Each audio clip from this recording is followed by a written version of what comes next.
ഇന്ന് നല്ലൊരു വരിക്കച്ചക്ക കിട്ടിയിട്ടുണ്ട്. ഇത് വെച്ച് നമ്മളൊരു ഐറ്റം ഉണ്ടാക്കാൻ പോവാണ്.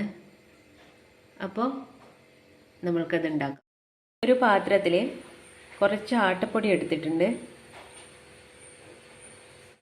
ആട്ടപ്പൊടിയും 1 സ്പൂൺ അരിപ്പൊടിയും ഉപ്പ്, ആവശ്യത്തിന് പഞ്ചസാര എല്ലാം ചേർത്ത് നമ്മൾ ഇവിടെ കൂട്ട് റെഡിയാക്കിയിട്ടുണ്ട്.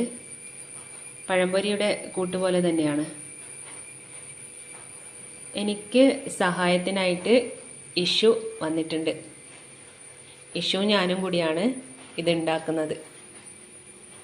ഇഷു ചക്കയൊക്കെ കുരു കളഞ്ഞ് റെഡിയാക്കി എടുക്കുകയാണ്. ഇഷു ഹാപ്പിയാണോ? ഓക്കെ. കാര്യം പറയാൻ വിട്ടു. ഇതിൽ കളറിന് വേണ്ടിയിട്ട് ഒരല്പം മഞ്ഞൾപ്പൊടിയും കൂടി ഞാൻ ചേർത്തിട്ടുണ്ട്. ഇഷു നല്ല ഭംഗിയിൽ ചക്കച്ചുള റെഡിയാക്കി വെച്ചിട്ടുണ്ട്. ഇത് നമ്മൾക്ക് പൊരിച്ചെടുക്കാം. ഇനി ഇതൊന്ന് തിരിച്ചിട്ട് കൊടുക്കാം.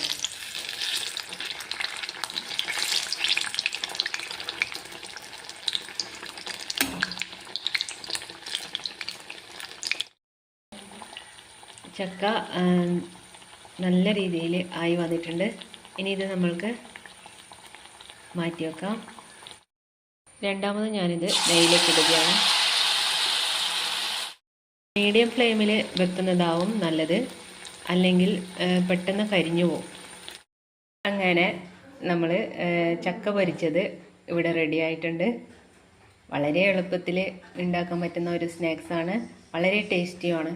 ഇപ്പോൾ ചക്കയുടെ സീസൺ ആണല്ലോ, അപ്പോൾ വളരെ എളുപ്പത്തിൽ ഉണ്ടാക്കാൻ പറ്റുന്ന ഈ ഒരു സ്നാക്സ് എല്ലാവരും ഒന്ന് ട്രൈ ചെയ്യാം.